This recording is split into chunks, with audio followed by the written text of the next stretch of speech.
నమస్కారం అండి. This is hash tag you. మన రాజీవ్కి మ్యాటర్ లేదు, ఇది ఫ్యాక్ట్. మన రాజీవ్ కాపరానికి పనికి రాడు, ఇది ఫ్యాక్ట్. ఇది పూజకి పనికిరాని పువ్వు, ఇది ఫ్యాక్ట్. ఇన్ని దారుణమైన నిజాలు తెలిసినా కూడా జోగి శకుంతల వాళ్ళ వియ్యంకుడికి ఫోన్ చేసి రెచ్చిపోయి మాట్లాడేసింది.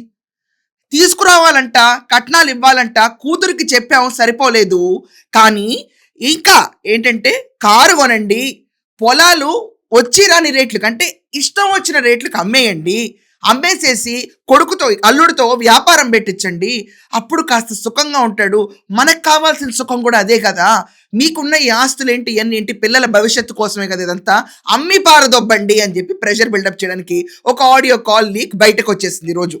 అంటే ఎంతంటే ఇది పనికి రాదే, అసలు ఈ కోడి గుడ్డు పెట్టదు అన్నా కూడా బలవంతంగా దొంగచాటుగా అమ్మేస్తారు చూడండి వ్యాపారవేత్తలు. వాళ్ళని మించిపోయింది శకుంతల. వ్యాపారం చేయటం ఎలాగో అంటే జోగి శకుంతల చూసి నేర్చుకోవాలి. అబ్బాబ్బాబ్బా నటన మయూరి, ఇది వరకు మీ భర్తని కొడుకుని అరెస్ట్ చేసినప్పుడు నీ కళ్ళెమ్మ నీళ్లు చూసి అయ్యో శకుంతల అనుకున్నా, నువ్వు ఇంత ఘనాపాటి అని నాకు తెలియదు. ఈ ఆడియో కాల్ ఏమంటుందంటే, ఎడిటర్ ఆ ముక్కేయండి ఇక్కడ. ముందు ఏ ఒకటి అమ్మి బిడ్డల చేతికి ఇచ్చేయాలి, ముందు వాళ్ళు ఒక వ్యాపారం అంటూ చేసుకుంటే అప్పుడని బిడ్డ ప్రశాంతంగా ఉంటాడని ఆయన ముందు అది ఆలోచన చేసుకున్నాడు.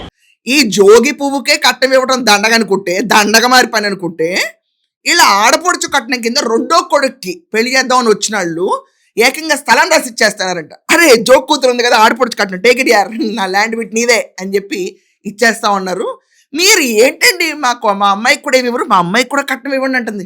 ఏంటరా ముక్కేయండి. రేపు చిన్న బాబుకి వచ్చే అమ్మాయి బాగా వాళ్ళు ఉండవాళ్ళు. నేను ఫస్ట్ నుంచి అదే చెప్పాను, ఎక్కడైనా ఇప్పుడు చింతల్లికే ప్రాపర్టీ ఒక 50 లక్షలు ఆడబడిచి కట్టిన కింద ఒక స్థలమే రాసిస్తాను అంది అమ్మాయి.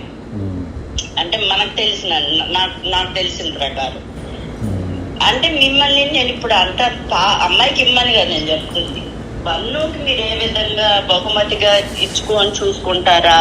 ఇది కాకుండా చూడండి అన్నయ్య గారు, ఏంటి అన్నయ్య గారు మీ బావగారు మెత్త మనిషి, ఎవరు జోగి మెత్త మనిషి రమేష్, నాది మతను మెత్త నువ్వు మహామెత్త చెప్పాలి రాష్ట్రంలో. ఈ పువ్వు జాతకాలు రోజు రోజుకి బయటకు వస్తుంటే నీచాతి నీచమైన ఇంప్రెషన్ వస్తుంది వీళ్ళపైన. ఏమండి అక్కడ రాజీవ్ మొన్నే ఒప్పేసుకున్నాడు, నేను కాపురానికి పనికిరాను వచ్చని, నాకు వద్దన్నా కూడా ఫోటో నచ్చని మొహం చూసి పెళ్లి చేశారన్నారు. వాళ్ళ దాన్ని ఏమంటున్నాడు, సుఖంగా ఉండనివ్వండి కొంచెం, మేము ఇద్దరు కూతుళ్ళు పెళ్ళిళ్ళు 6 నెలల వ్యవధిలోనే చేసాము, ఆర్థికంగా చితికిపోయి ఉన్నాము, డబ్బులు వడ్డీలకు తెచ్చి కట్టామంటే శకుంతల ఒప్పుకోట్ల. శకుంతల ఏమంటుంది, ఎయిట్ రాముకు కూడా ఏంటి ఇక్కడ.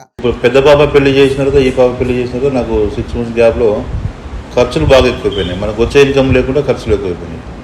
ఇక నేనేం చేసిన అంటే బయట కొన్ని మనం తప్పదుగా, మనం పెద్ద మంచి చేయాలనుకున్నప్పుడు ఖర్చు పెట్టుకొని మనం చేసినప్పుడు మనం బయట కొన్ని చాలా చేయాల్సి వస్తుంది. ఇద్దరు మంచుకుంటూ ఇద్దరు మంచుకుంటూ కొంచెం పొలాలు అమ్మితే తక్కువ రేట్లకి అమ్ముకున్నాం, ఎందుకంటే బిడ్డ బాధపడుతున్నాడు, ఏ బిజినెస్ లేదు. ఏమంటుంది, మేము కూడా కనాకి పైసాకి అమ్మేసాం పొలాలు, మా బిడ్డే అనుకుని డబ్బులు పెట్టి నగలు పెట్టడానికి వడ్డీలు తీసుకొచ్చి వడ్డీలు కడుతున్నామని చెప్తుంది. దొంగ మాటలు, ప్రతి ఒక్కటి దొంగ మాటలు. కుప్పలు కింద ఆస్తులు పోగేసి శుభ్రంగా దండుకుని మంత్రిగా ఉన్నప్పుడు వీళ్ళందరూ మళ్ళీ ఇంకా అవరాకుండా అంటే రెచ్చగొట్టడం, మీకు ఉన్నదంతా మొత్తం తొందరగా ఇచ్చానంటే వాళ్ళ నాన్న ఏమంటున్నాడు, సుఖంగా ఉంతో చేస్తానండి అంటే వాళ్ళు ఉండకపోతే అంట. నీ పైశాచికత్వం ఏంటి శకుంతల, అసలు నాకు అర్థం కావట్లే. నువ్వు నీ కొడుకుని మార్కెట్లో వదిలింది, ఇక్కడ దాకా వచ్చి మేఘనా సంబంధం చేసుకుంది, వాళ్ళది ఉన్నది మొత్తం నాకేయడానికే కదా. ఇక్కడ కేవలం కొడుకు కంపానియన్షిప్ కూడా కాదండి, నిజంగా కాదు ఇక్కడ జరిగింది. మొత్తం వాళ్ళకున్న ఆస్తి అంతా నాకేద్దామన్న ఒక దుష్ప్రయోజనం. అంటే ఇలాంటి ఒక థాట్ పెట్టుకుని వచ్చి ఇంకా చెప్తుంది, హర్ష చెప్పాడా, మీ అమ్మాయి చెప్పిందా, నేను చెప్తానే ఉన్నా కదా కట్నాలు ఇమ్మని, వాడు కూడా సుఖపడాలి కదా, వాడు వ్యాపారం చేయాలి కదా, మొత్తం అమ్మేసి చేతిలో పెట్టేయండి.